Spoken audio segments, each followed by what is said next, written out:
Bienvenue dans votre émission Santé pour tous, émission préventive qui démocratise l'accès à des informations autour de la santé et du bien-être en famille. Dans cette émission, nous allons parler de l'accompagnement des personnes réfugiées et demandeuses d'asile en Belgique. Alors, à ce titre, nous avons invité Maître Kamba, avocat spécialisé dans les droits des étrangers. Il a un cabinet juridique situé à Bruxelles. Alors, Maître Kamba n'est toujours pas avec nous. Nous avons tenté de retarder le début de l'émission, mais il n'est toujours pas là. Donc, Maître Kamba, si vous êtes dans votre voiture et que vous écoutez votre radio, s'il vous plaît, dépêchez-vous. Nous avons aussi invité Madame Keller, qui est coordinatrice de l'antenne Liège Mentor Escale. Elle viendra nous parler des MENA. Elle n'est pas là non plus. Alors, je ne sais pas s'ils n'ont pas trouvé la radio ou s'ils sont partis boire un café ensemble, mais nous les attendons chez Arabelle. Je rappelle, nous sommes situés chaussée de Louvain au numéro 467, au cas où vous êtes perdus. Alors, nous avons également invité Madame Elkart, bénévole au sein de la plateforme citoyenne aux réfugiés. Elle a d'ailleurs, avec son expérience de terrain, choisi de monter sa propre association qui s'appelle Simi. Donc, bonjour Imen. Bonjour. Imen est avec nous. Oui. On a de la chance. Donc voilà. Nous avons aussi avec nous Madame Ogunade Joéline, qui est psychologue clinicienne spécialisée en clinique de l'exil et du trauma. Elle exerce au pôle santé exil à l'espace santé famille. Merci d'être avec nous, Joéline. Alors, l'émission est réalisée en collaboration avec l'espace santé famille situé chaussée de Louvain 51 à 1210 Saint-Josse. Vous êtes en direct sur Arabelle FM au 106.8. Nous répondons également à toutes vos questions via la page Facebook de l'émission Santé pour tous. Comme nous le savons tous, le nombre de migrants et de demandeurs d'asile a fortement augmenté ces 20 dernières années en Europe. Depuis 2018, nous avons observé une augmentation du nombre de demandes de protection internationale en Belgique. Pour mieux comprendre la dynamique de l'asile sur notre territoire, nous avons voulu inviter plusieurs professionnels qui justement côtoient quotidiennement des personnes demandeuses d'asile, des personnes réfugiées. Et donc, l'idée, c'est de pouvoir répondre à un certain nombre de questions autour de ce phénomène migratoire. Alors, je vais commencer par Madame Ogunade, puisque nos autres invités ne sont pas là. Au niveau psychologique, quel type de problématiques on peut retrouver chez un demandeur d'asile en général ? Alors, pour les symptômes et diagnostics donc les plus courants, au niveau des troubles psychologiques, on retrouve principalement dans toutes les études européennes 3 troubles avec une prévalence extrêmement élevée. Il s'agit donc du stress post-traumatique, de la dépression et de l'anxiété. Par exemple, un rapport du COMED, donc le Comité pour la santé des exilés, avait établi que parmi donc 580 cas de troubles graves diagnostiqués entre 2012 et 2016, 60% étaient des syndromes de stress post-traumatique, 22% des syndromes dépressifs et 8% des troubles anxieux. Et à titre de comparaison, par exemple, la prévalence donc du stress post-traumatique au sein de la population générale serait estimée à 7%. Donc ça fait une énorme différence.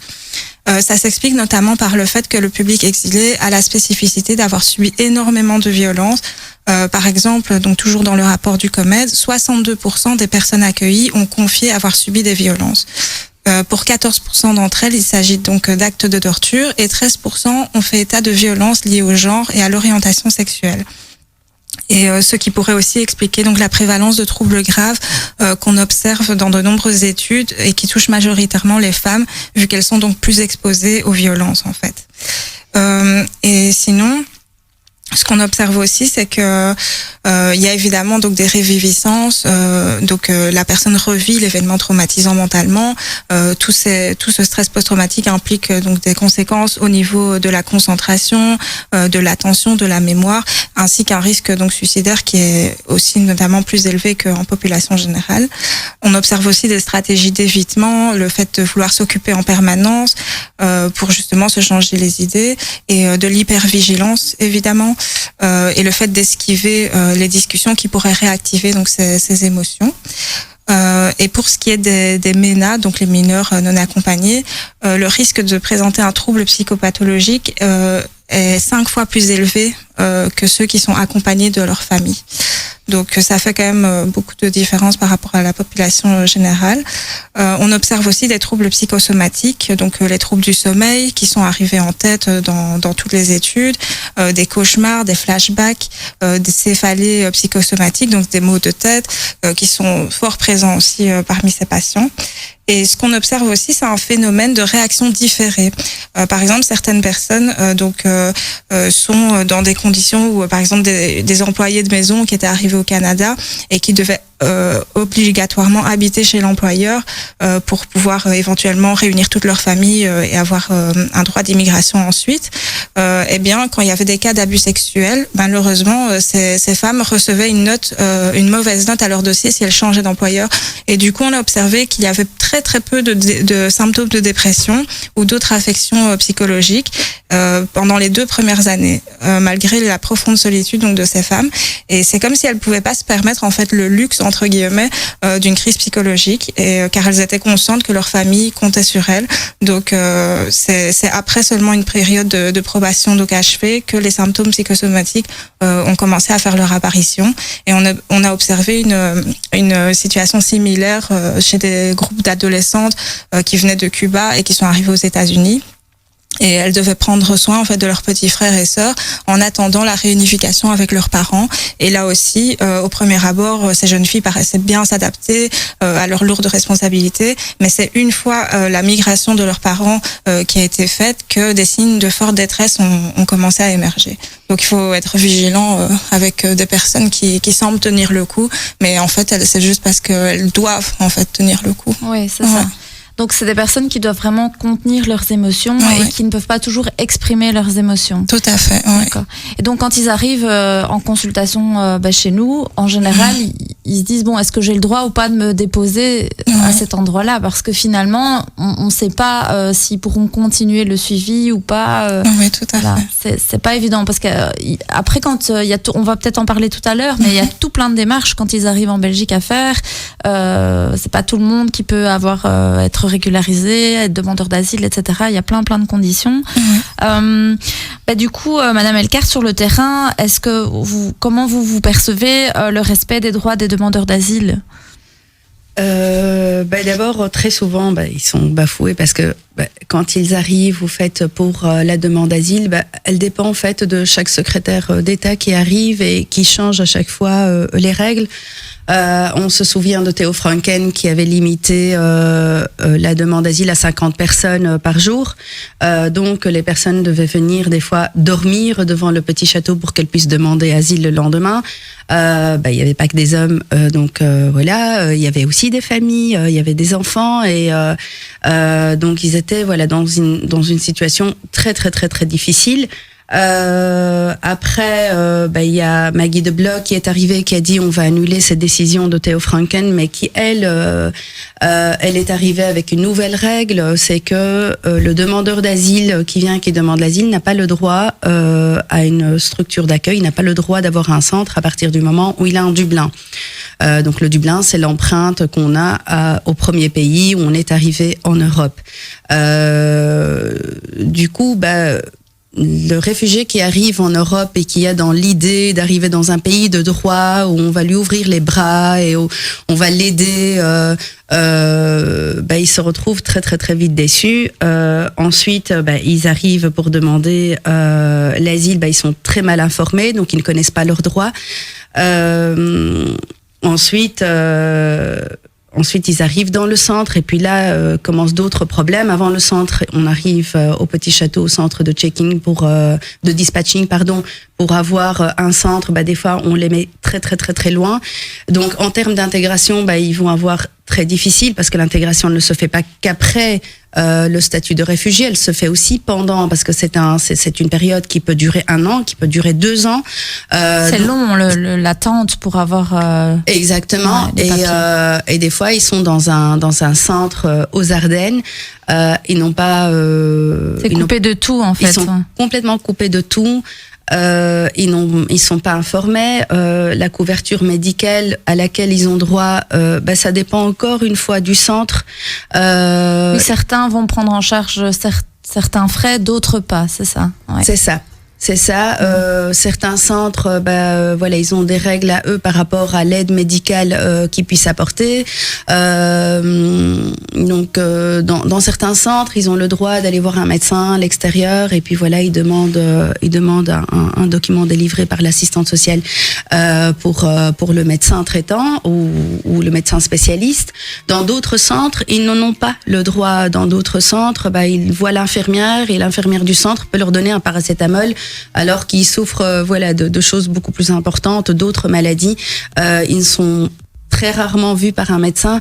Donc oui, leurs droits sont bafoués, mais les pires ne sont pas les demandeurs d'asile.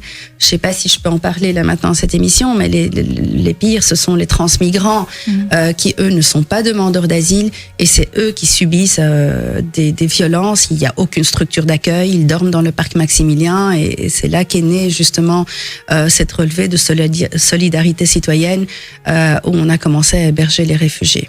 Mais peut-être qu'on en parlera, on va faire une petite pause, et après la pause, on expliquera peut-être aux auditeurs quelle est la différence entre les transmigrants, les demandeurs d'asile, les réfugiés, parce que voilà, Maître Kamba était censé nous définir tout ça en commençant l'émission, et c'est vrai que là, on rentre déjà très vite dans le vif du sujet, hein. C'est un sujet on sent qui vous passionne toutes les deux, hein, on le voit, mais du coup, juste après la pause, on discutera de ça un peu plus en profondeur, et on expliquera ça à nos auditeurs.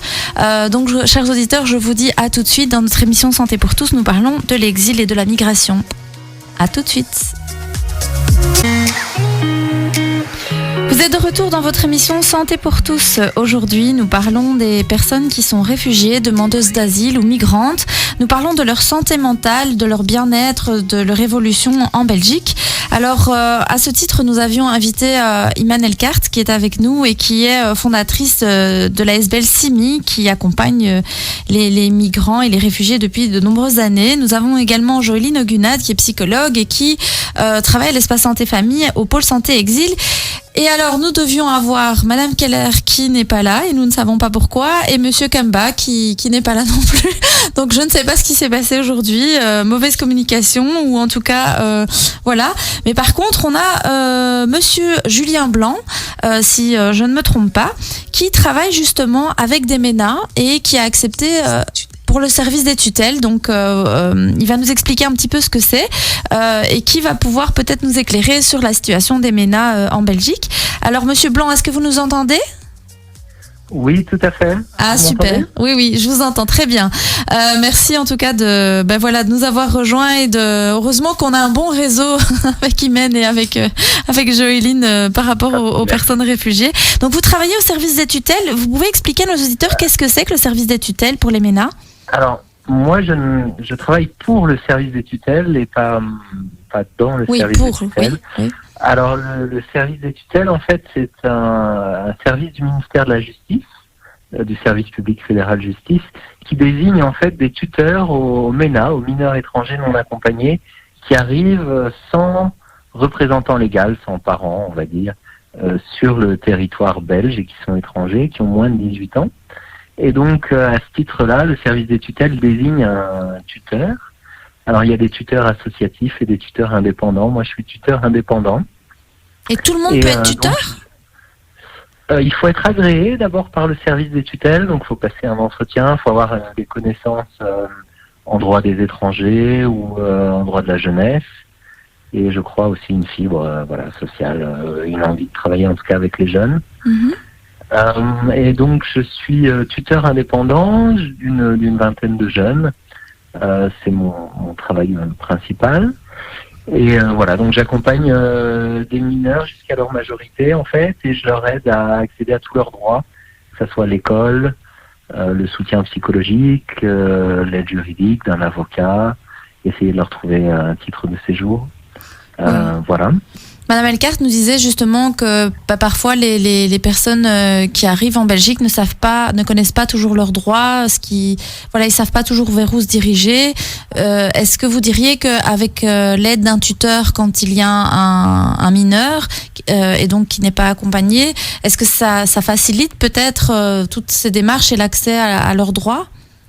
Oui, tout à fait. Le rôle fondamental du tuteur, c'est vraiment d'informer le jeune de ses droits, de l'informer des dispositifs existants en matière de scolarité, des dispositifs adaptés pour l'apprentissage de la langue, des titres de séjour, que ce soit l'asile ou le titre de séjour MENA, ou les titres de séjour 9 bis ou 9 ter pour la santé ou la régularisation humanitaire.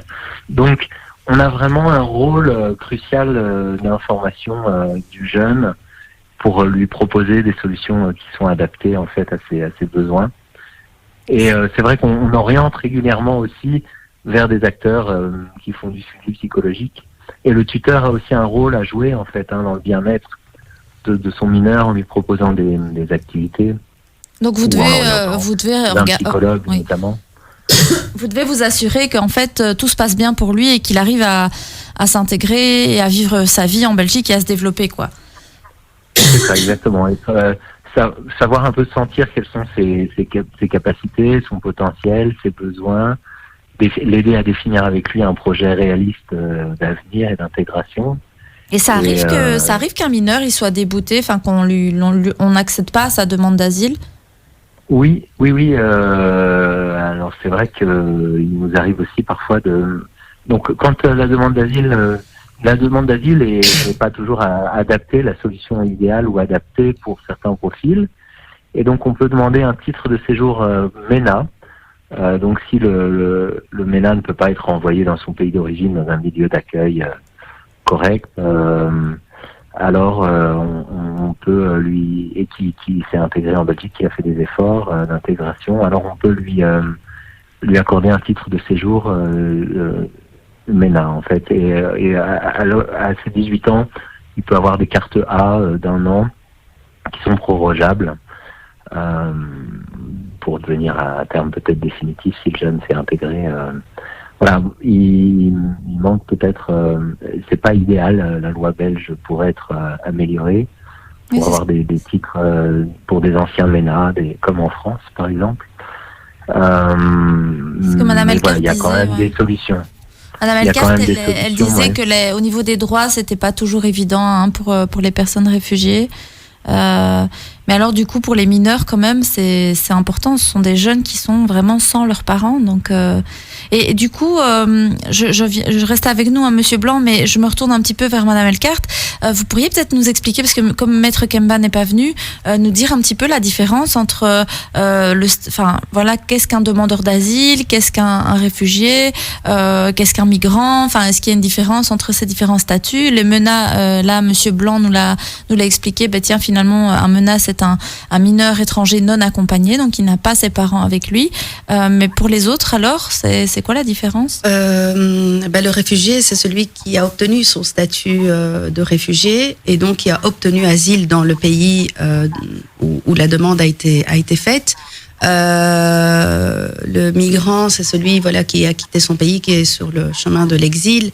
Et le transmigrant, c'est celui qui a un objectif d'atteindre un pays bien défini parce qu'il voudrait aller rejoindre sa famille, ou parce que le travail est plus facile dans ce pays-là, ou parce qu'il connaît la langue. Et donc là, c'est un transmigrant. Donc ici en Belgique, la difficulté qui y est énormément, c'est avec les transmigrants, parce que le gouvernement n'a mis aucune structure d'accueil. Et donc les droits que peuvent avoir un demandeur d'asile, ils ne l'ont pas du tout les transmigrants. Les transmigrants, ils n'ont pas le droit à l'hébergement, pas le droit direct donc de fait d'asile ou du gouvernement par rapport à la santé.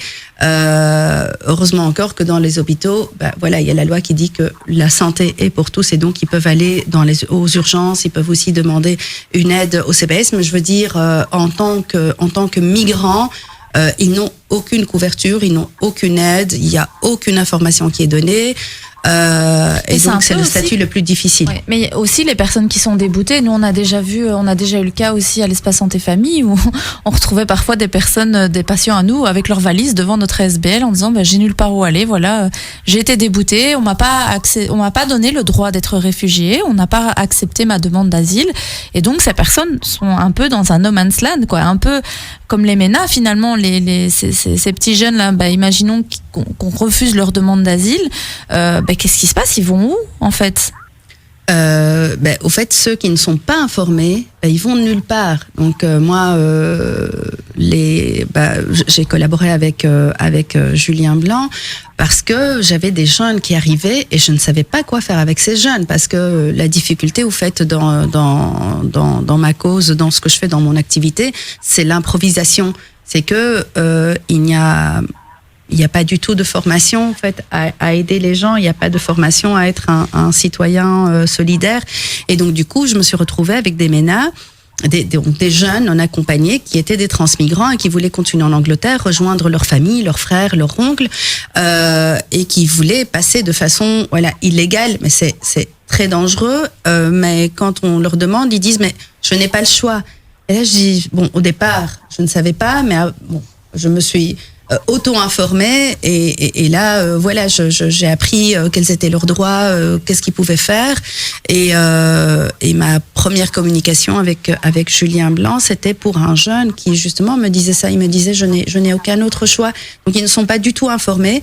Et ils vont prendre un chemin qui est très dangereux, donc avec les passeurs et tout ce qu'on en connaît. Et en plus, avec la procédure Dublin, en fait, ce qui se passe, c'est que les personnes qui arrivent en Europe, par exemple, lorsqu'ils arrivent dans un pays, ils doivent rester dans ce pays-là et n'ont pas le droit d'aller dans un autre pays en Europe, c'est ça ? Non. Oui, non. S'ils ont un Dublin, par exemple, en Grèce, ils doivent rester en Grèce. Ils sont renvoyés en Grèce. On a eu des patients qui venaient chez nous et ils nous disaient, on m'interdit de rester en Belgique alors que je suis maltraitée en Grèce. Enfin, on a été maltraité en Grèce, et on nous dit de rester en Grèce parce qu'on a pris notre identité en Grèce, on est passé par la Grèce, mais on ne voulait pas rester en Grèce, par exemple.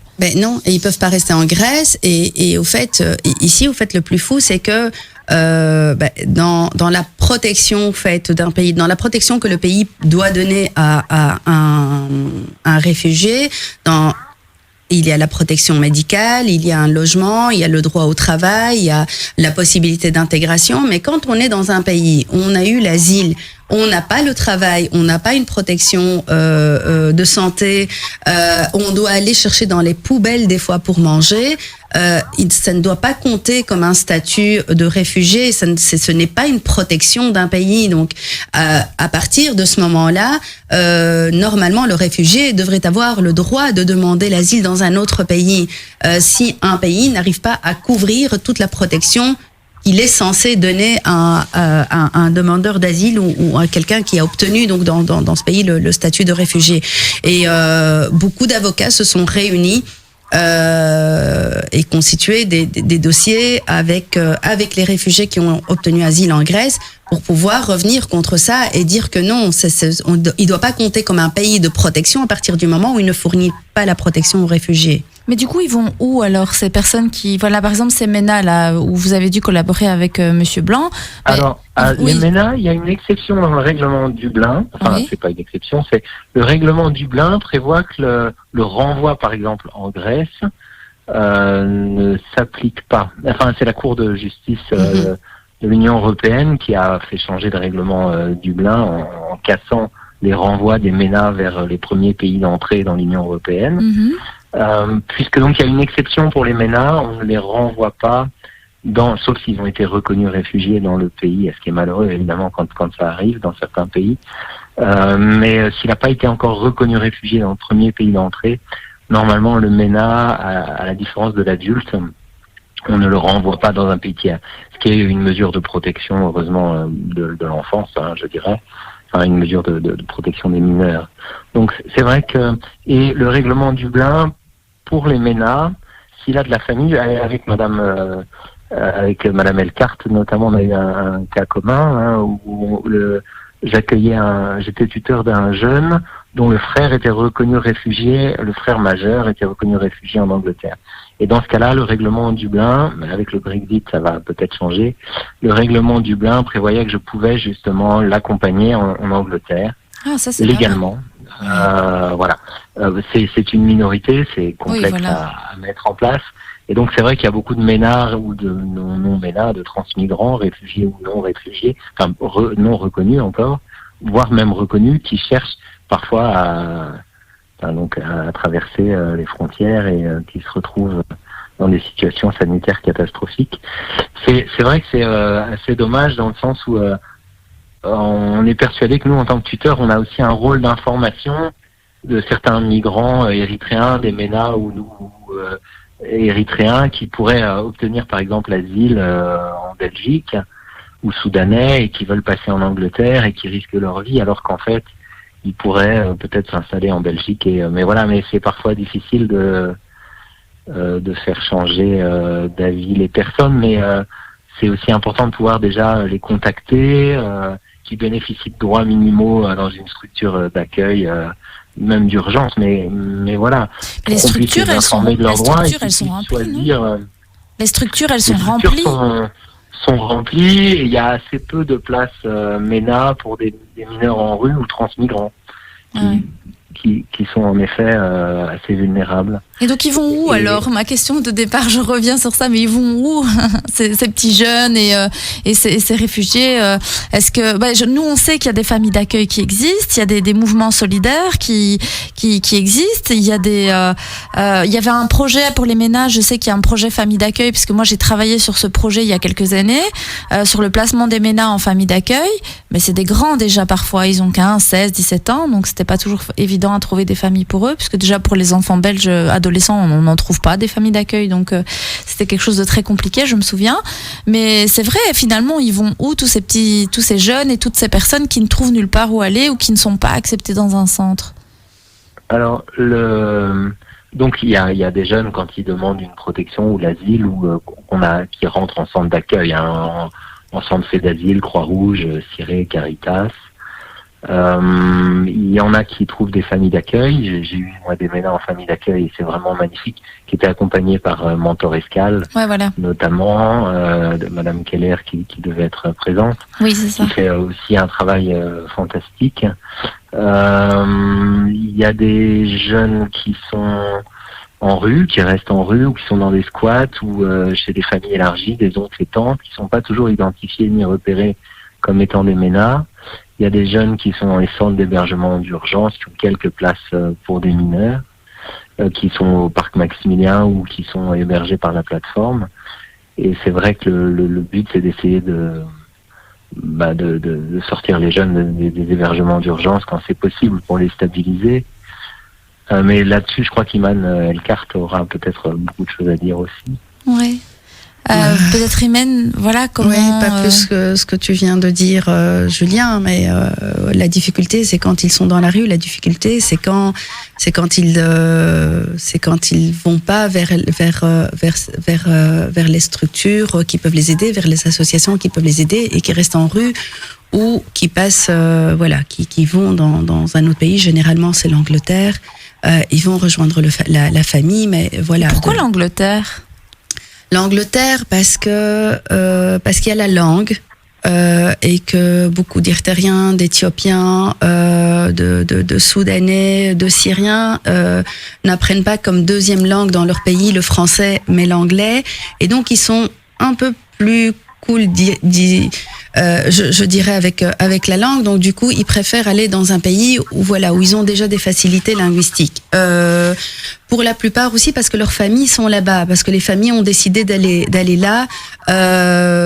C'est pour ça que généralement, on trouve plus de Marocains en fait en Belgique, en Espagne, en France, parce que les gens arrivent et ils vont là où ils se sentent le plus à l'aise, et là où ils sont le plus à l'aise, c'est là où ils ont déjà un membre de la famille.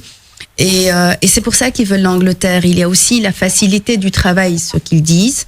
J'ai jamais été sur place. Enfin, si, j'ai été sur place, mais j'ai pas été pour voir au niveau du travail s'il y a des facilités. Mais ils disent qu'ils ont facile à travailler. Donc, ils peuvent travailler sans contrat de travail à partir du moment où ils n'ont pas encore les papiers.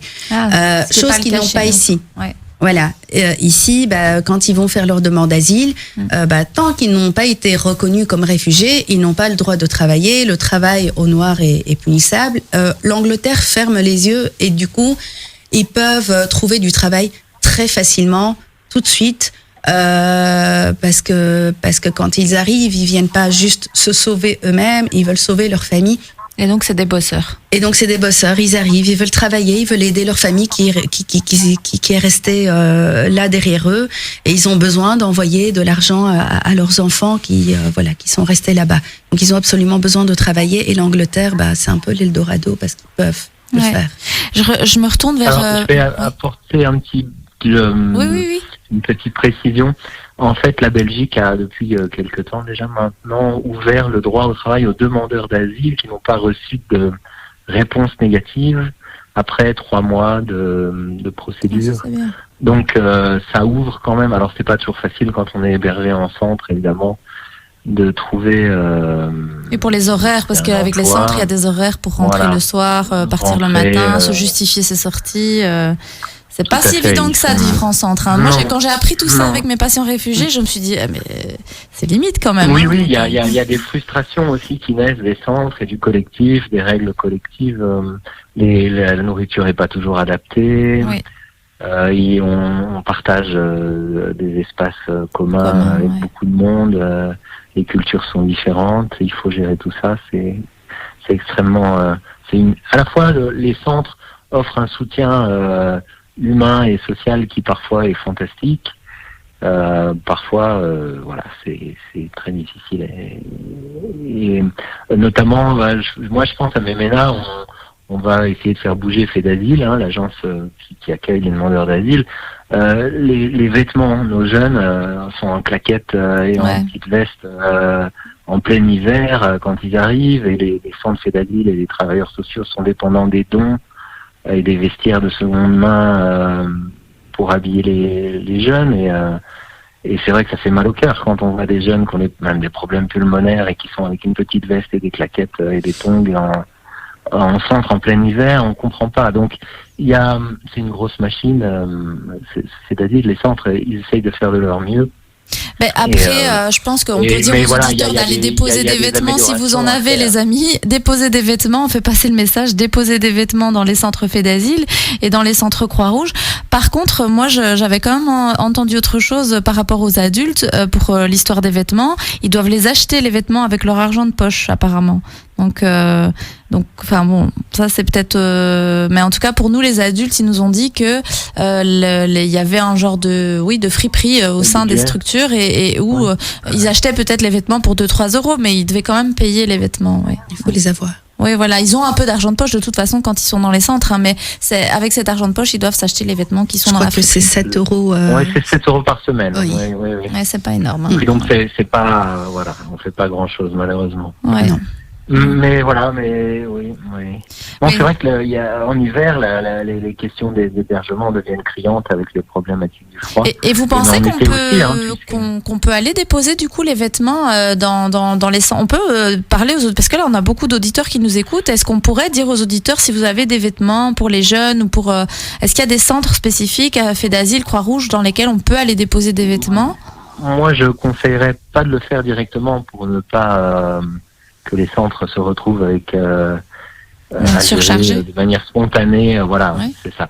Donc je pense que le mieux c'est éventuellement de téléphoner au centre d'accueil qui serait près de savoir si on peut aller déposer à proximité, voilà, exactement. Ne pas faire les choses de manière spontanée parce que c'est sans un minimum de coordination en tout cas. D'accord. Alors, on va devoir s'arrêter juste un tout petit instant pour une petite pause. Monsieur Blanc, j'espère que vous restez avec nous pour la suite de l'émission parce qu'on a encore plein de questions à vous poser. Donc, chers auditeurs, si vous vous arrivez là juste maintenant, on fait une émission sur la santé mentale, l'exil, la migration, et nous avons avec nous Monsieur Blanc qui travaille pour le service de tutelle, c'est ça. Madame Augunade qui est psychologue, et alors Madame Elkart qui est fondatrice de l'association Simi et qui a travaillé aussi à la plateforme des réfugiés, donc plateforme citoyenne des réfugiés. On revient dans quelques instants après une courte pause pour discuter de tout ceci. Voilà, à tout de suite.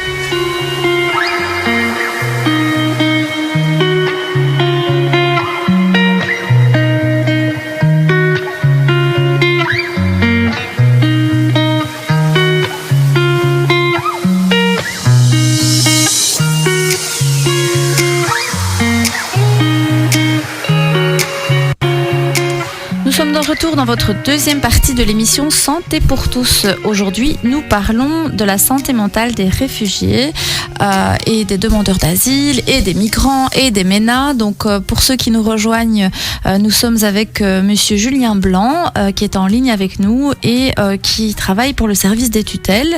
Il est tuteur d'environ une vingtaine de jeunes qu'il accompagne et qu'il suit au quotidien dans les démarches pour être régularisé en Belgique, mais aussi pour que ce soit, je suppose, l'école, l'intégration, le travail, pour plein de démarches. Il est là à leur côté et donc il vient témoigner aussi de la souffrance que ces jeunes peuvent avoir au quotidien et de leurs besoins en réalité. Nous sommes aussi avec Madame Elkart qui est administratrice de la santé de l'association CIMI. D'ailleurs, vous nous en avez pas encore parlé, Madame Elkart. Vous allez nous expliquer ce que vous faites dans cette association là tout de suite. Et puis alors, Madame Ogunad, vers qui je me retourne, qui est psychologue à l'espace santé famille pour le pôle santé exil, qui est spécialisée justement dans tout ce qui est santé mentale des réfugiés. Et donc, je voulais quand même poser la question à Madame Ogunad, parce qu'on a entendu un petit peu toutes les choses que pouvait rencontrer un MENA ou un transmigrant, comme le disait tout à l'heure Madame Elkart. Mais Madame Ogunad, est-ce que toutes ces démarches administratives qu'entreprennent les demandeurs d'asile ont un impact sur leur santé mentale ? Alors oui, tout à fait. Ces démarches administratives ont un énorme impact. Déjà, la procédure d'asile en soi, elle est très anxiogène, notamment car elle nécessite d'expliquer en détail les raisons de l'exil et donc souvent des violences, des persécutions qui ont poussé la personne à quitter son pays. Et du coup, ça invite à se replonger dans un passé qui est souvent traumatique, ce qui est déjà très difficile en soi, et encore plus lorsque la personne en face remet en doute les dires de la personne exilée, comme c'est le cas évidemment dans les interviews avec les interrogateurs donc du CGRA, le commissariat général des réfugiés apatrides. Et surtout qu'on a établi des études qui se sont penchées sur le sujet, ont révélé l'existence d'une période critique dans la population en exil. Il s'agit du laps de temps qui succède à l'arrivée d'un exilé dans un pays hôte. C'est à ce moment-là que l'exilé est justement le plus fragile et le plus anxieux quant à son avenir. Et du coup, toute difficulté, un tant soit peu grave et longue, survenant dans cette période sensible, peut entraîner des conséquences fâcheuses sur la santé mentale et sur le climat familial d'ailleurs. Le psychologue Farmer utilisait même le terme de violence structurelle du droit et de la politique que subissent les demandeurs d'asile. Il l'a défini comme une forme de violence indirecte. Selon lui, la personne exilée se retrouve soumise à un processus administratif et juridique très complexe, et tout cela dans un contexte de suspicion exacerbée où chacune de leurs paroles est remise en question. Ça entraîne notamment le ressassement des impératifs de la procédure. Il y a cette contrainte de la preuve et cette angoisse permanente de ne pas savoir convaincre. Donc il s'agit vraiment d'une véritable forme de précarité symbolique induite par ces procédures, et cette mise en doute permanente de leurs paroles provoque un sentiment d'infantilisation, voire d'objectivation. Et à tout cela s'ajoute aussi la précarité matérielle dans laquelle les personnes se retrouvent plongées durant de longs mois, voire des années, et cela dû à leur statut juridique très contraignant. Donc les études sur le sujet indiquent même que cette violence structurelle semble constituer le facteur numéro 1 influençant leur santé mentale. En effet, donc les conditions de vie après l'arrivée dans un nouveau pays auraient plus d'impact sur la santé mentale de l'immigré que celle d'avant l'arrivée, ce qui est plutôt étonnant parce qu'on s'attendrait à ce que ce soit les traumatismes vécus avant qui aient plus d'impact, mais les études montrent le contraire. Du coup, bien accueillir la personne immigrée, ça revient littéralement à une action de prévention en santé mentale. Oui, c'est ça. Donc, c'est-à-dire que ils ont déjà vécu des traumatismes, oui. Mais ici, le fait d'être dans le déni ou la remise en question de ces traumatismes, c'est encore plus traumatisant pour eux. Exactement. C'est ça. Et alors, on remarque aussi, moi, je vois ça dans les consultations, c'est que parfois, nous, on est psy, ils sont pas au CGRA chez nous, ils sont pas devant un juge, ils sont pas devant un avocat, ils sont juste devant un psy, en fait. Et parfois, on dirait qu'ils veulent aussi se justifier devant nous et parfois montrer plus leur souffrance encore, ou parfois même dramatiser très fort ce qu'ils vivent, alors qu'on sait qu'ils ont souffert et parfois ils ont juste besoin d'entendre, mais on vous comprend et on vous croit. On vous croit, on vous croit, on vous comprend et voilà. Enfin, on est là pour vous. Et bon, c'est vrai qu'on en discutait un petit peu en off aussi. Il y a eu plein de nouvelles mesures. Ici, le réseau santé mentale et exil s'est un peu regroupé pour discuter de ces mesures-là parce qu'il y a des nouvelles mesures qui justement vont limiter les prises en charge psychologiques à un certain nombre. Hein. Donc c'est 8 séances et éventuellement, si la personne va vraiment pas bien, on peut rajouter 8 séances. Il y a aussi des exigences par rapport aux compétences des psychologues et aux qualifications des psychologues, alors que bon, voilà, les psys qui travaillent avec les réfugiés, ils ont leur spécialité, ils ont peut-être qu'ils font ça depuis très longtemps, peut-être que voilà, certains ne sont pas forcément cliniciens, mais travaillent vraiment dans l'exil depuis des années. Et donc il y a plein de choses au niveau institutionnel et médical qui sont en train de changer. Et du coup, c'est vrai que le monde un peu psy s'insurge un petit peu contre ça aussi, du fait que ces personnes ont aussi droit à la santé mentale et aux soins, hein, et ça fait partie des droits humains. Et là, on restreint à nouveau. Et donc, je rejoins très fort ce que tu disais, c'est qu'il y a une violence institutionnelle qui vient appuyer sur déjà un premier mal-être et des premiers traumatismes qu'ils ont déjà vécus préalablement. Donc clairement c'est pas évident. Monsieur Blanc disait oui, il y a certaines choses qu'il faudrait améliorer dans nos procédures. Madame Elkart, vous disiez oui, par exemple, en Angleterre, ils peuvent déjà travailler. Monsieur Blanc disait oui, maintenant, si ils n'ont pas reçu de négatif dans les 3 mois, ils peuvent aussi travailler. Mais ça reste pas facile. Ils ont un permis au fait de travail. Avant, ce permis de travail, voilà, il était délivré d'une autre façon. Maintenant, c'est directement sur la carte qu'on appelle la carte orange, la première carte qu'on leur donne. Et donc, c'est noté dessus qu'il a le droit de travailler. Donc, avec sa carte d'identité, donc l'orange, il peut travailler de façon contractuelle. Mais la difficulté, c'est de pouvoir trouver un travail, de pouvoir trouver un employeur qui veuille bien les engager, leur faire un contrat de travail. Mais les employeurs ne sont pas toujours prêts à engager quelqu'un qui ne parle pas la langue du pays, qui n'a pas les qualifications qu'il faudrait. Pas parce qu'ils sont sous-qualifiés, mais il y en a quand même quelques-uns qui ont des sacrés diplômes. Hein. C'est ce que j'allais dire, pas parce qu'ils sont sous-qualifiés, mais par exemple, s'ils arrivent ici et qu'ils ne parlent pas la langue et qu'ils se disent on va faire un métier manuel pour vite trouver quelque chose pour pouvoir subvenir à leurs besoins, aux besoins de leur famille. Ils sont peut-être médecins à la base, ou avocats. Oui, on en a, nous. Voilà, oui, j'en ai accompagné aussi. Et donc, quand ils vont arriver pour faire un travail manuel, ils sont pas qualifiés pour ce travail manuel. Et donc, on va leur refuser de pouvoir travailler, ou alors tout simplement parce que, certains, on n'aime pas beaucoup les réfugiés, donc ils n'ont pas envie d'engager un réfugié. Je sais plus c'est qui que j'avais lu dans les politiques qui avait dit, quand on a eu, justement, avec la crise Covid, qu'il manquait des infirmiers, des médecins, etc., dans les hôpitaux, laisser les personnes réfugiées qui sont diplômées, qui sont qualifiées médecins, au moins travailler dans les soins, infirmiers, etc. Mais il y a un chemin avant qu'ils puissent arriver, parce que quand ils arrivent, ils peuvent pas ? Non, parce que quand ils arrivent, ils doivent d'abord apprendre la langue, puis ils doivent faire l'équivalence de leur diplôme. Ce sont des choses qui prennent, au minimum 1 an ou 2 ans pour l'équivalence. Ça dépend pour quel diplôme. Et puis il faut la langue, primordialement, avant qu'ils ne puissent faire cette équivalence. Il y a certains qui doivent, ajouter 1 an ou 2 ans d'UNIF dans le domaine, pour qu'ils puissent pouvoir exercer ou travailler en Belgique. Et donc, dans votre association, justement, vous êtes dans l'insertion, je pense. Hein, dans l'insertion socio-professionnelle, oui. Parce que justement, en accompagnant ces réfugiés, au départ, on se dit, elle est géniale, il reste 1 mois, ils ont leur permis de travail et on va leur trouver du boulot, ils vont s'intégrer via le travail. La meilleure façon, parce qu'ils peuvent subvenir à leurs besoins et en même temps, ils apprennent la langue et puis ils apprennent nos codes et puis on passe ce sentiment, voilà, allez, on est enfin arrivé, un autre qui veut, voilà, où on est confronté encore à faire du chemin avant d'arriver à une solution finale et des possibilités d'intégration. Et donc, du coup, en les accompagnant, je me rendais bien compte que c'était très difficile. Des fois, quand c'est nous qui appelions, enfin, c'est nous, moi et les 6 bénévoles qui travaillent avec moi dans la maison d'accueil de réfugiés que j'ai gérée pendant 1 an et demi. De migrants, pas de réfugiés. On s'est rendu compte au fait que quand on appelait, on disait voilà, on a quelqu'un pour le poste et tout ça, pour la place demandée, on disait oui, très bien, il peut venir se présenter.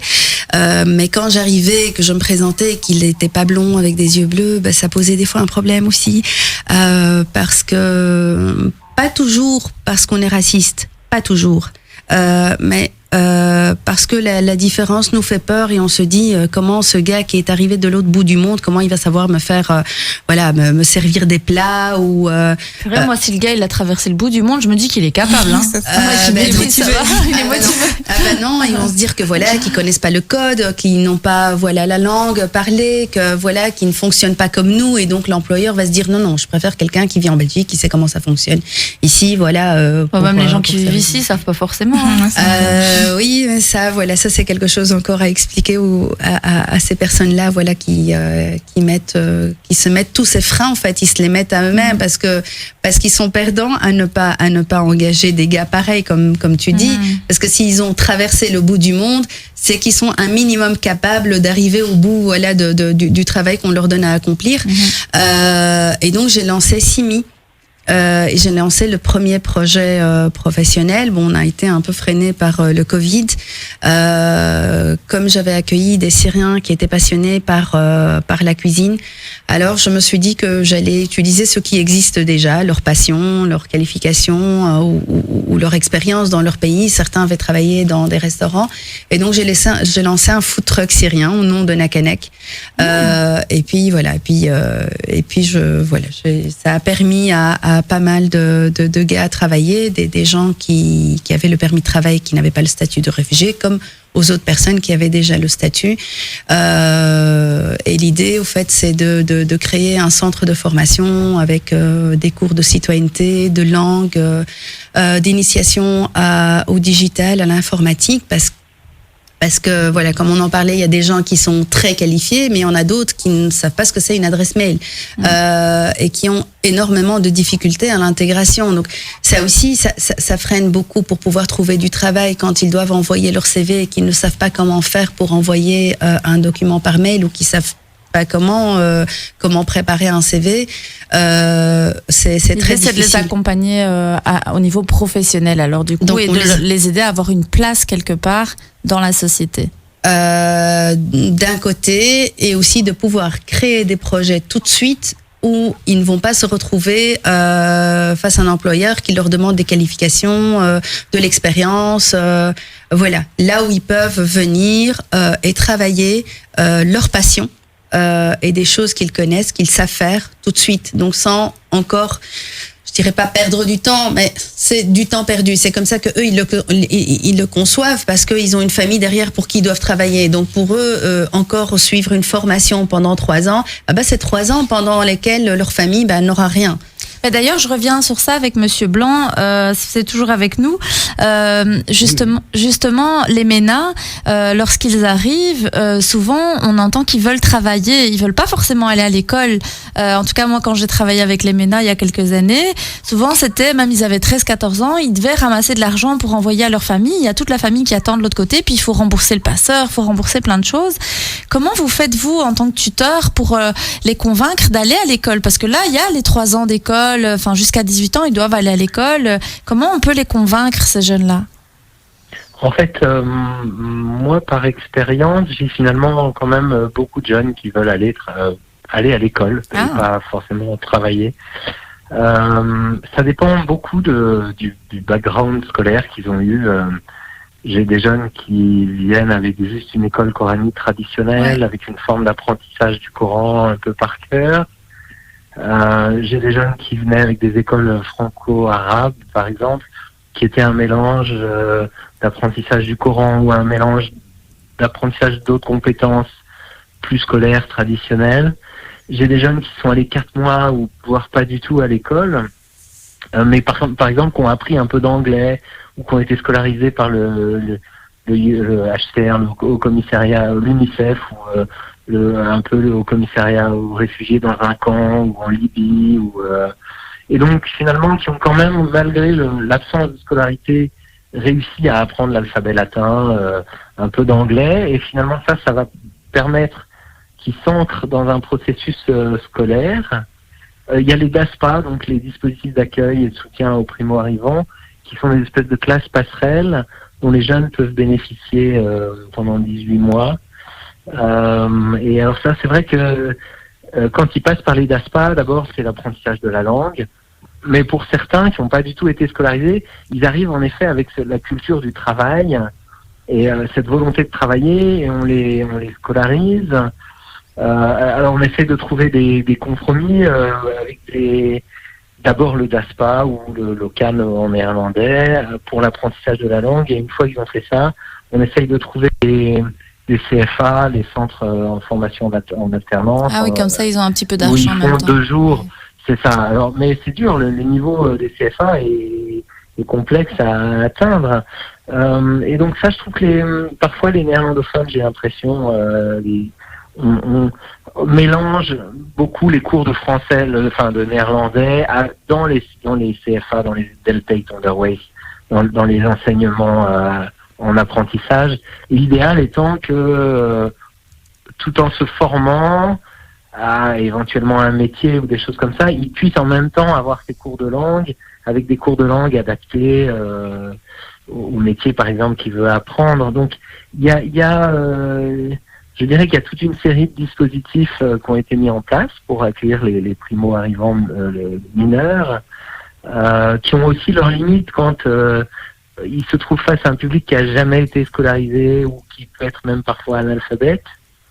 Alors, bien qu'il se soit spécialisé, donc, mais il y a des passerelles à établir vraiment entre l'enseignement professionnel, l'enseignement des langues, pour que rapidement les jeunes ne décrochent pas et puissent s'insérer au mieux, trouver des stages et définir un parcours professionnel. Mais parfois, moi, j'ai quand même pas mal de jeunes qui ont des attentes scolaires. Alors après, il y a souvent un travail psychologique de deuil. On voudrait être avocat, médecin, et puis on comprend finalement qu'on n'aura pas le niveau ni l'équivalence et qu'on a trop de retard par rapport aux jeunes. Donc là, il y a une espèce de violence, il y a un deuil, je dirais, à faire au niveau psychologique, qui est parfois terrible, je trouve, en tant que tuteur, et je participe de ce travail. J'essaye de respecter le jeune dans son identité, dans son projet, de l'aider à définir son projet de manière réaliste, de lui permettre de rêver, de lui permettre de s'insérer, d'avoir envie, mais à la fois, il y a une confrontation à une réalité de la différence de niveau, ou de la différence de programme, ou de système d'enseignement, de la différence linguistique. Et donc, voilà, il y a une violence quelque part dans le sens où les jeunes ne font pas toujours ce qu'ils voudraient faire. Et voilà, on essaye de... Et vous faites un peu tampon, quoi. J'ai des jeunes qui, avec l'aide notamment de familles d'accueil, ont très bien réussi à s'en sortir au niveau scolaire. Ouais. J'ai des jeunes qui sont motivés par la scolarité, j'en ai d'autres, la scolarité dans leur pays, c'était pas par là que passait la réussite sociale, ou qu'on ne trouvait pas un travail via la scolarité, mais via le travail directement, en effet. Et donc c'est vrai que mentalement, il y a cette envie de travailler, et en fait ils se retrouvent dans des structures scolaires qui sont pas toujours adaptées à leurs besoins. Adaptées dans le sens où c'est beaucoup plus long, c'est 8 heures de cours, alors que là-bas peut-être c'était que 3 heures le matin ou 4 heures, et voire ils sont allés 4 mois ou pas du tout. Donc on a vraiment des défis pour chaque enfant est spécifique, arrive avec un passé scolaire différent, des représentations mentales très différentes et des attentes très différentes. C'est un sacré challenge, hein. C'est un sacré challenge. Les personnels vraiment qui travaillent dans les ASPA. Et le Covid, tous les jeunes qui étaient en centre d'accueil, avec le Covid, c'était très difficile pour tous ces jeunes qui ont vraiment souffert du Covid. Hein, il fallait avoir des ordinateurs pour des jeunes qui n'avaient pas d'ordinateur. Les centres d'accueil étaient sous-équipés en ordinateurs. Donc FEDASIL est en train de lutter pour équiper ces centres, mais c'est assez lent. Nous, les jeunes qui étaient en autonomie dans les appartements, on a dû demander des ordinateurs au CPAS. Et voilà, et expliquer aux jeunes comment fonctionne un ordinateur. Alors heureusement, certaines classes ou autres ont eu l'intelligence de mettre des versions papier. Mais même pour des jeunes qui ont parfois comment garder le contact avec l'institution scolaire, ils étaient en décrochage. Parfois, certains étaient en décrochage ou en accrochage difficile. Et alors là, le Covid arrive. Oui, déjà pour nos jeunes Belges, parfois c'est difficile. Alors pour des enfants qui sont dans le parcours migratoire, c'est vraiment compliqué. Écoutez, on va devoir... Moi, j'ai certains enfants qui habitent seuls en appartement après un parcours d'intégration. Mais donc, quand on a 16, 17, 18 ans... vivre seul dans un appartement, se motiver, voilà, c'est pas chouette, c'est difficile. Écoutez, on va devoir faire une petite pause, donc je vais revenir avec tout ce que vous nous dites parce que c'est vraiment intéressant. On va se retourner un petit peu vers notre psychologue pour voir un peu qu'est-ce qu'elle nous dit de tout ça. Et donc, je dis à mes auditeurs, à tout de suite, restez avec nous sur Arabelle FM au 106.8. Nous parlons de la santé mentale des personnes migrantes et réfugiées. Nous sommes de retour dans votre émission Santé pour tous. Nous sommes avec une psychologue, Madame Ogunad, avec Iman Elkart, qui a travaillé pour la plateforme des réfugiés, plateforme citoyenne des réfugiés bénévolement et qui est aussi fondatrice de la SBL CIMI, qui fait de l'insertion socio-professionnelle des personnes migrantes. Nous sommes aussi avec Monsieur Julien Blanc, qui travaille au service des tutelles avec des MENA, donc des mineurs étrangers non accompagnés. On sent la passion chez nos invités aujourd'hui. Ils nous parlent vraiment avec cœur de leur engagement quotidien auprès des personnes réfugiées, demandeuses d'asile. Et alors, je revenais un petit peu vers notre psychologue pour qu'elle nous donne aussi un peu son avis. Du coup, comment l'environnement social, notamment dans les centres d'accueil, affecte-t-il la santé mentale des demandeurs d'asile ?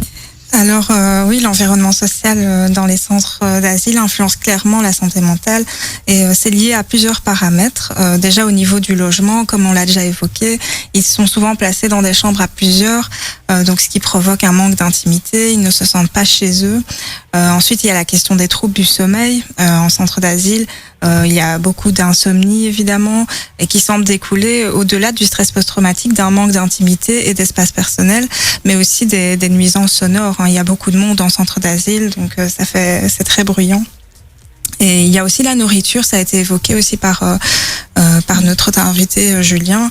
La nourriture proposée, bien souvent, elle n'est pas à leur goût, elle est très différente de leurs habitudes culinaires et il est donc très courant d'observer une perte d'appétit chez ces personnes et ce, à nouveau, au-delà de leurs symptômes psy liés au trauma ou au stress post-traumatique. Et j'insiste sur ce point car on pourrait avoir tendance à associer leurs symptômes systématiquement à leur passé traumatique et je me suis justement penchée sur ce sujet dans mon mémoire sur les ressources et les contraintes perçues par les personnes exilées dans leur processus d'exil.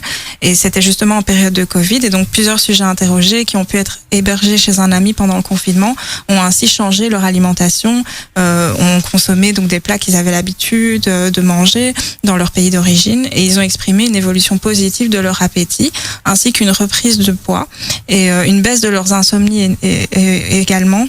Donc, ce qui atteste clairement de leur amélioration de santé mentale et physique. Donc il semblerait, comme à la manière d'une Madeleine de Proust, que l'odeur des plats concoctés dans leur pays, ainsi que les saveurs gustatives, les renvoient à un sentiment familier et agréable. Donc dans la mesure où les personnes exilées sont déjà plongées dans un processus douloureux de deuil et de pertes multiples, leur procurer un élément familier, notamment donc de la nourriture, qui fait lien avec leur pays d'origine, ça semble être une piste à explorer, en tout cas en vue de l'amélioration de leur santé physique. Il y a aussi le traitement par le personnel, les règles à respecter. Ça aussi, on l'a évoqué. Ils ont énormément de règles dans les centres d'asile et ça provoque souvent un sentiment d'infantilisation et de perte d'autonomie. Car déjà, au-delà de la dépendance économique, s'ajoute le contrôle des activités quotidiennes. Les habitants sont tenus d'informer le centre de leurs allées et venues. Ils doivent demander une autorisation s'ils quittent le centre pour plus d'une journée. On fouille leur chambre, leur courrier. Donc tout ça met à mal évidemment le sentiment d'autonomie et ça suscite à juste titre un sentiment d'infantilisation. Et ils vivent également avec une épée de Damoclès au-dessus de la tête, cette crainte permanente d'être mis à la rue en cas de décision négative. Donc ça fait beaucoup.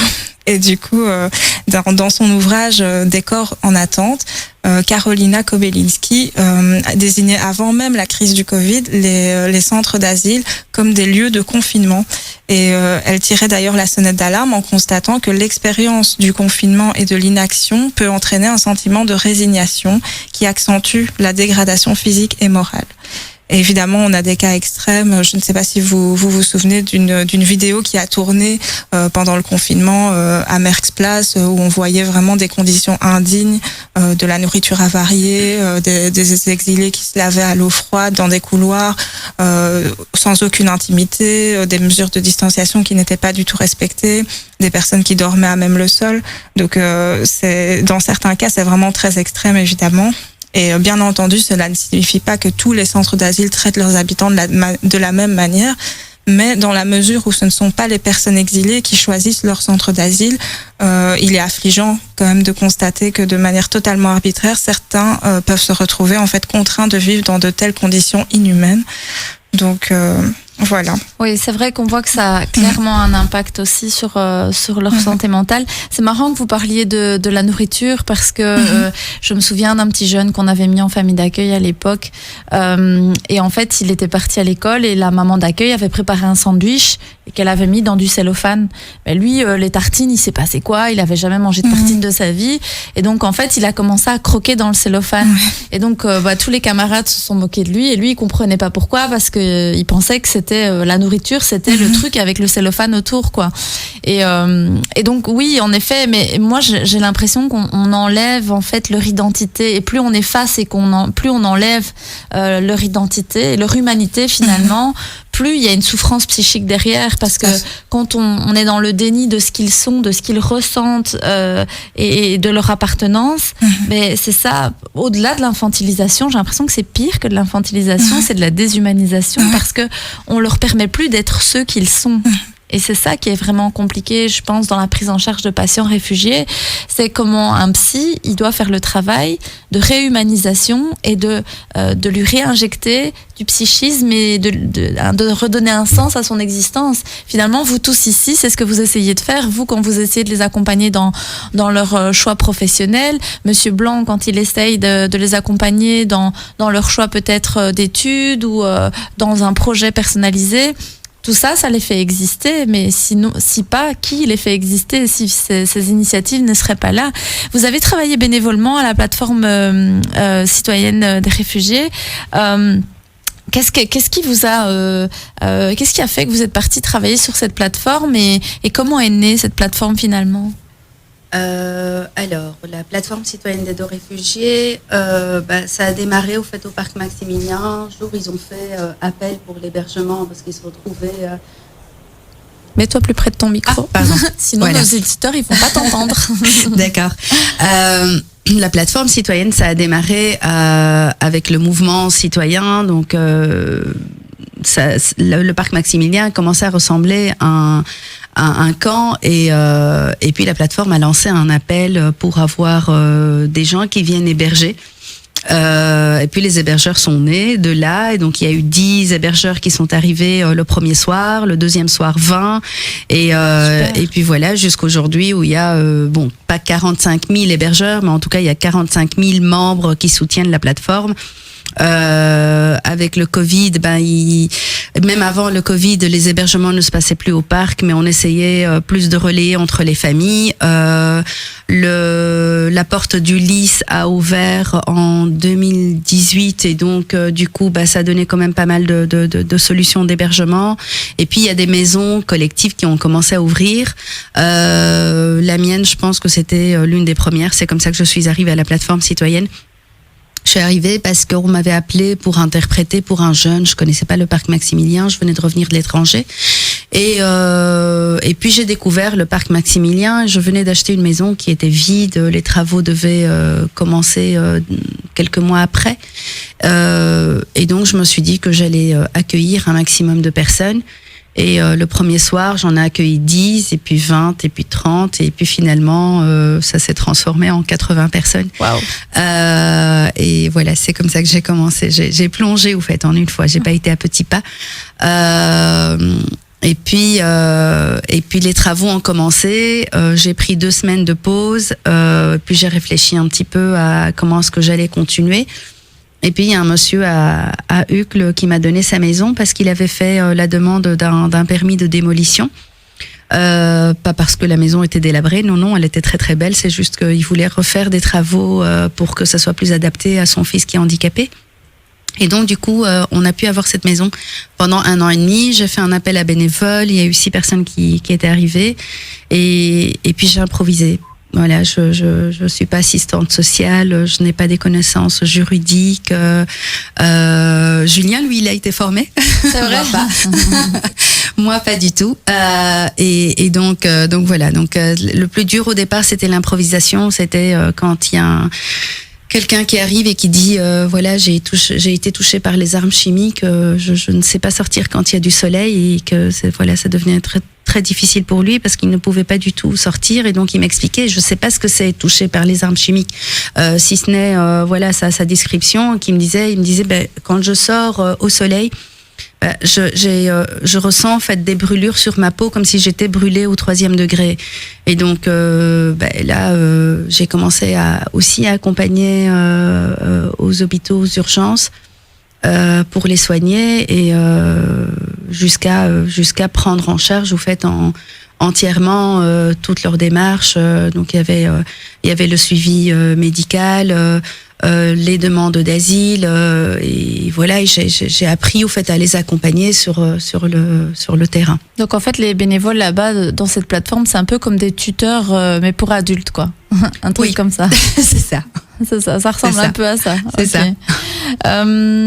Écoutez, je pense qu'on va juste s'arrêter encore un tout petit peu parce que tout à l'heure on a tardé à faire notre pause, du coup on arrive déjà à l'autre pause et donc on va s'arrêter juste un tout petit peu. Après on va rediscuter un petit peu du vécu traumatique et des projets de vie que peuvent avoir ces personnes en Belgique. Pour ceux qui nous entendent, peut-être que certains nous écoutent aussi, qu'est-ce qu'on pourra faire pour améliorer leur situation de vie, et comment on peut mieux les accompagner en Belgique, et où ils peuvent aller chercher de l'aide, et où les auditeurs peuvent aller leur donner de l'aide aussi. On va essayer de renseigner toutes ces informations-là tout de suite, juste après la pause. Voilà, à tout de suite. Voilà, toute dernière partie de notre émission Santé pour tous. Nous parlons de santé mentale et d'exil avec nos invités. Je vais revenir un petit peu vers Monsieur Blanc, Julien. J'avais une petite question. Que se passe-t-il lorsqu'un MENA atteint l'âge de 18 ans ? Est-ce qu'il y a des prises en charge spécifiques pour l'accompagner par la suite ? Alors, il devient juridiquement adulte, et voilà, Dieu sait si c'est pas facile de se retrouver à 18 ans. C'est pas parce qu'on a 18 ans qu'on est adulte, voilà. C'est ça que je veux dire. Et malheureusement, le tutorat cesse à l'âge de 18 ans. Et la personne devient responsable.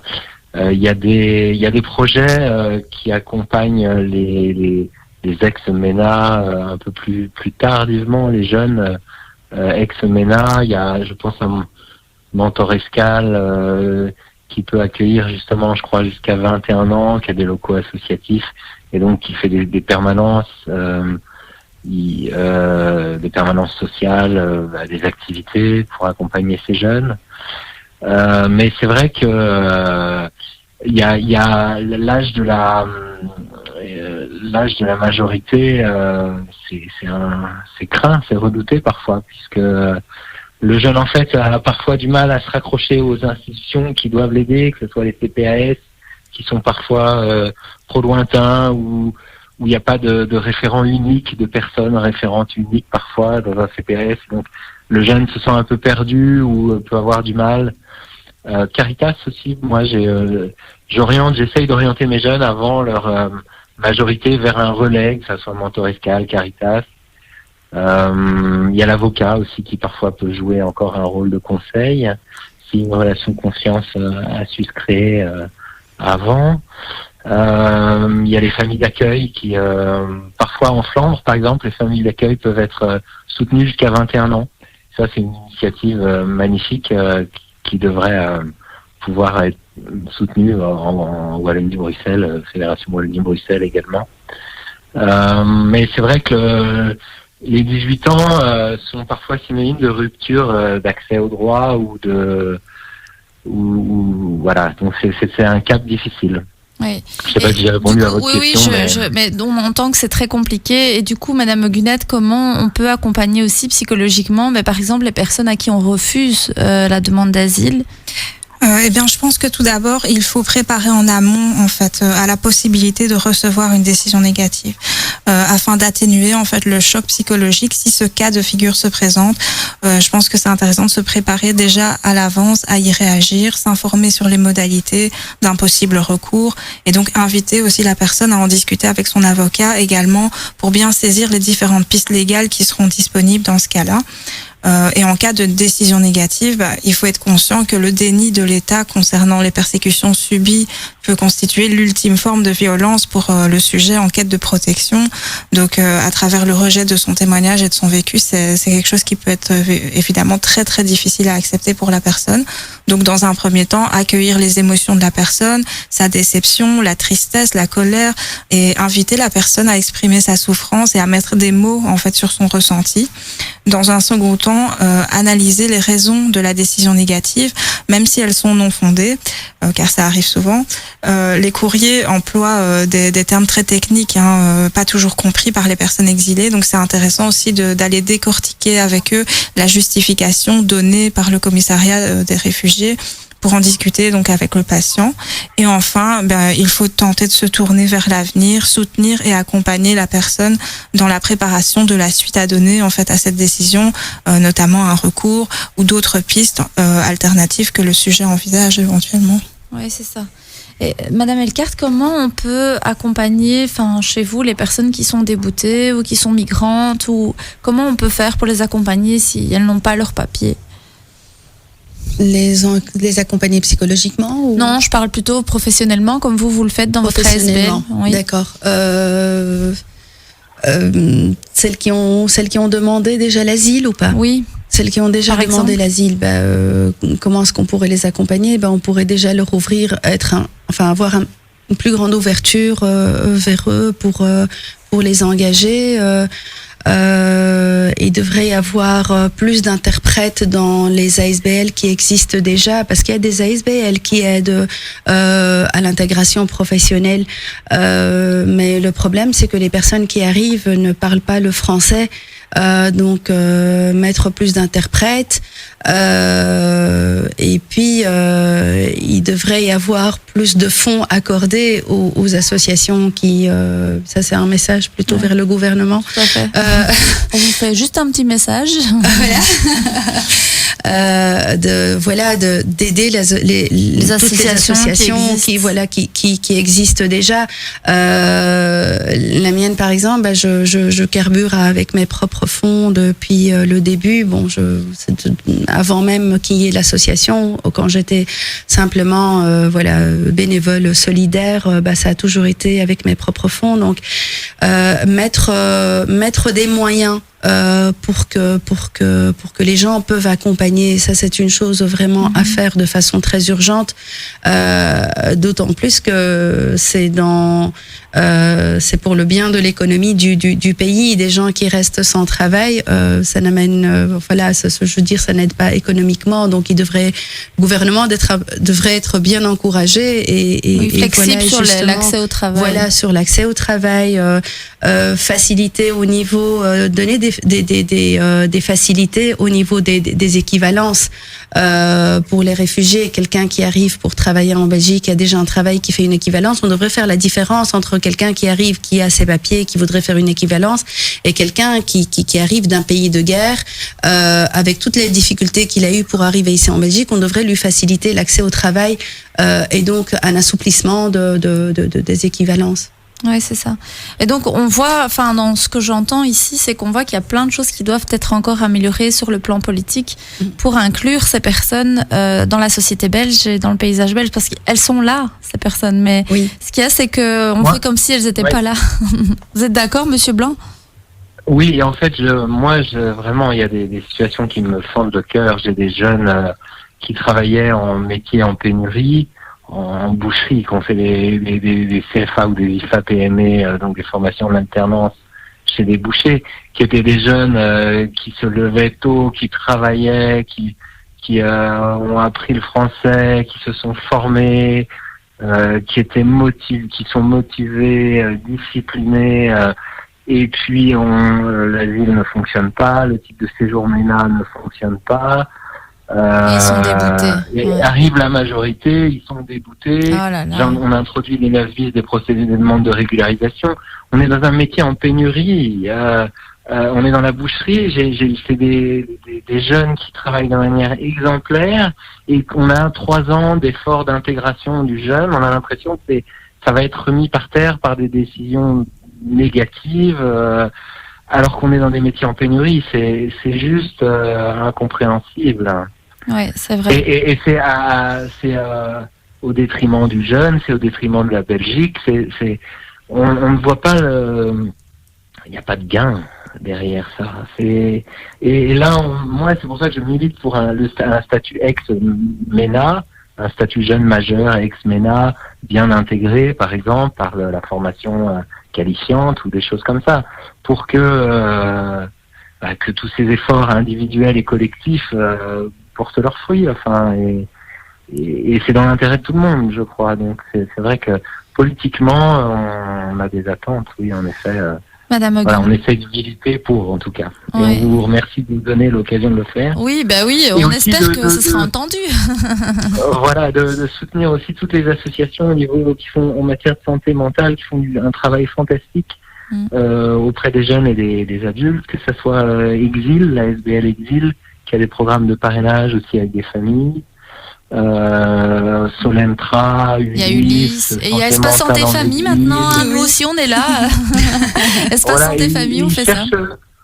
Toute une série de psychologues aussi en région, comme il y a des nouveaux centres d'accueil un peu partout qui se créent, je sais que ces centres, par exemple, cherchent des partenariats avec des psychologues ou des psychiatres qui sont un peu sensibilisés à l'exil. Pour étendre un peu le réseau de santé mentale qui prend en charge des migrants. Et qui travaille avec des interprètes aussi. Oui, l'AMA, prochainement. Le LAMA, avec Médecins du Monde, fait un travail fantastique aussi. C'est vrai et le HCR, le Haut Commissariat aux réfugiés, est en train de rechercher et de soutenir un programme de parrainage pour trouver des parrains autour des centres d'accueil, des parrains pour les MENA, pour les adultes, des familles d'accueil. Et là, je pense que les citoyens ont leur rôle à jouer. Justement, j'allais vous demander qu'est-ce que nos éditeurs pourraient faire justement pour aider les personnes réfugiées. Pour les MENA, vous diriez peut-être éventuellement se porter parrain, devenir parrain d'un réfugié ou devenir tuteur ou c'est ça, ou famille d'accueil. Il y a le programme Calme. Je crois que c'est Singa, la SBL, Singa, Calme, CALM, comme à la maison. Par exemple, où des familles peuvent accueillir un réfugié chez eux, ils ont un appartement une chambre excédentaire, enfin je sais pas. Il y a, oui, être parrain, ouvrir son intérieur de temps en temps, ouvrir son cœur ou son intérieur, ou donner de son temps. Mais tiens, Julien, Ça, je rebondis là-dessus. Pardon, je Oui, peux faire ça allez-y, Oui. oui, vous pouvez. Par exemple, quand on avait accompagné notre premier jeune, si tu te souviens, il avait hyper peur d'aller en centre, toutes ces règles lui faisaient peur, il se sentait emprisonné, il avait envie de sortir. Lui, par exemple, est-ce que c'était possible à ce moment-là d'avoir des familles qui puissent le parrainer, ou est-ce que c'est quelque chose là de nouveau qui vient d'arriver? Je crois que le parrainage c'est pas une solution miracle pour tous. J'ai des jeunes qui souffrent, par exemple, de la structure collective du centre d'accueil ou de la séparation avec leur famille et qui ont besoin d'un cadre un peu de cocooning ou d'un cadre familial et d'un soutien individualisé spécifique. Et donc j'ai des jeunes pour qui les familles d'accueil correspondent bien.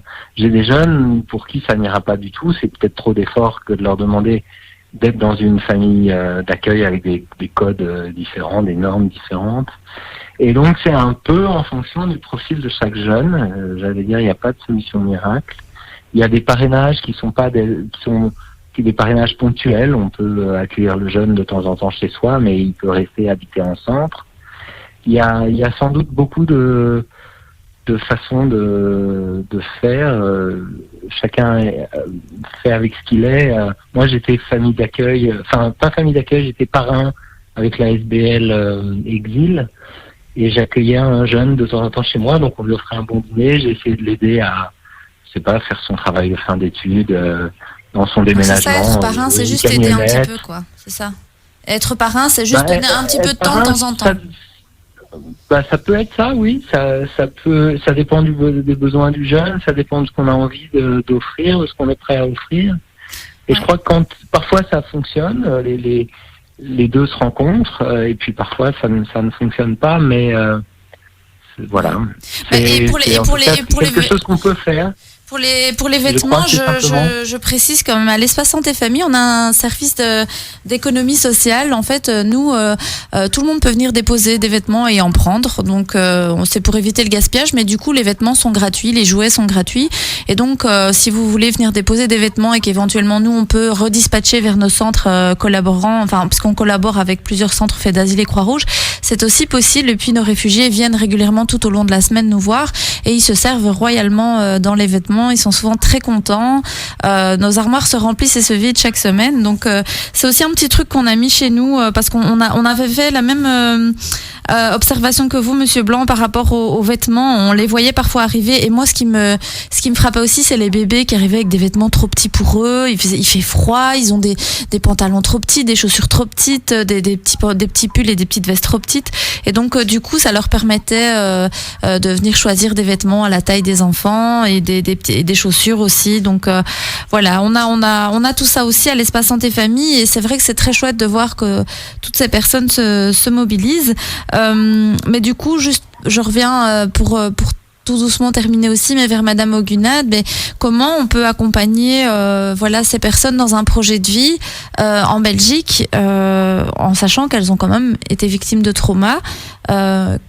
Comment on peut faire pour les accompagner psychologiquement ? C'est vrai que c'est pas évident parce que le vécu traumatique a clairement un impact sur les projets de vie. Cet impact peut être négatif mais aussi positif. Donc comme on l'a vu, la plupart des personnes exilées fuient des violences, des persécutions. Donc ils sont souvent dans un état de stress post-traumatique, ce qui implique donc des réminiscences, des flashbacks, des cauchemars, des ruminations. Et donc ils sont comme englués en fait dans leur passé.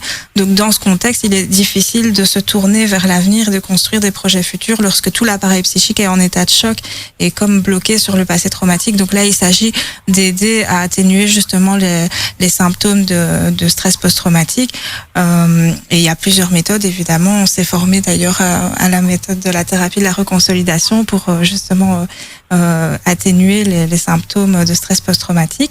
Mais de toute manière, la résilience donc est toujours possible. Cette capacité de rebondir dans l'adversité, ça dépend donc de plusieurs facteurs. Il y a évidemment les ressources internes qui varient d'une personne à l'autre. On réagit pas tous pareil, évidemment, dans l'adversité. Mais il y a aussi les facteurs externes comme la qualité de l'accueil dans le pays hôte, les relations sociales et donc le soutien dont la personne bénéficie ou non. Donc les contacts familiaux aussi que la personne entretient ou non. Donc il faut aller voir si cette personne a des leviers, des personnes, disons des personnes leviers qu'on peut utiliser pour justement, voilà, exactement, des ressources. Et évidemment, il y a aussi cette notion essentielle de but, le fait d'avoir un projet. Et à ce sujet, Boris Cyrulnik, qui est spécialiste donc au sujet de la résilience, disait, je cite, le soutien, c'est la structure d'accueil qui permet l'organisation de la vie et non pas de la survie. Dans un pays nouveau, l'apprentissage des règles, de la langue, de la capacité de travailler, ce soutien, c'est le pansement, ce n'est pas la guérison. Pour guérir, il faut une mise en sens, le mot-clé de la résilience. Il est nécessaire donc de chercher à comprendre, il faut un projet d'existence qui justifie les rêves et les efforts. On souffre, oui, mais à la fin, on s'enrichit. Sans projet, on est soumis aux émotions, à la réaction purement émotionnelle. Et il pensait justement particulièrement aux jeunes mineurs migrants non accompagnés, sans structure affective ou groupale, et altérés donc la plupart du temps par les expériences du voyage. Ils ont besoin donc d'un soutien fort, d'un véritable encadrement et surtout d'un projet, comme le disait Julien. Et d'ailleurs, on observe que les pays qui parviennent le mieux à donner soutien et capacité de trouver un sens sont les pays du Nord, la Suède, l'Allemagne et le Canada. Même si ce dernier sélectionne ses migrants, ce qui est quand même discutable, au moins il développe en fait un vrai programme d'accueil où les migrants sont amenés à aider le pays eux aussi et à faire de véritables projets de vie. Donc c'est ce côté projet qui est très important. Parfois on observe ça aussi avec nos patients, ce qu'on appelle en psychologie la sublimation. Les personnes surmontent leurs souffrances et adoptent le projet d'aider d'autres personnes à les traverser. Donc ils se servent en fait de leur expérience traumatique pour aider autrui, et ce qui donne du coup un sens à leur souffrance. Donc voilà. Oui, donc on voit que ça a été, c'est quand même multifactoriel, la prise en charge de personnes qui sont en situation de migration ou d'exil. Je voulais remercier mes invités d'aujourd'hui, Monsieur Blanc qui s'est invité au passage, mais qui était vraiment super. Je suis enchantée d'avoir fait votre connaissance. Voilà, j'espère que vous reviendrez nous voir de toute façon et peut-être même passer à l'espace santé famille. Merci Imen, c'était vraiment très chouette. Voilà, vous pouvez retrouver Imen Elkart à l'ESBL Simi. Vous pouvez retrouver Joéline du coup à l'espace santé famille pour le pôle exil. Et vous l'avez entendu, chers auditeurs, la clé réside aussi dans l'accueil de ces personnes, dans l'acceptation et le respect de qui elles sont et de ce qu'elles sont et de ce qu'elles sont capables de donner et de faire pour la société belge. Donc je vous invite tous à partager des moments chouettes avec ces personnes et les accueillir au mieux et de les respecter dans ce qu'elles sont et ce qu'elles souhaitent aussi. Voilà, chers auditeurs, nous avons parlé de la santé mentale et de l'exil aujourd'hui. Je vous dis à la semaine prochaine où nous parlerons de nutrition et d'alimentation pour la santé physique et psychique. Bon samedi et bon week-end. Au revoir.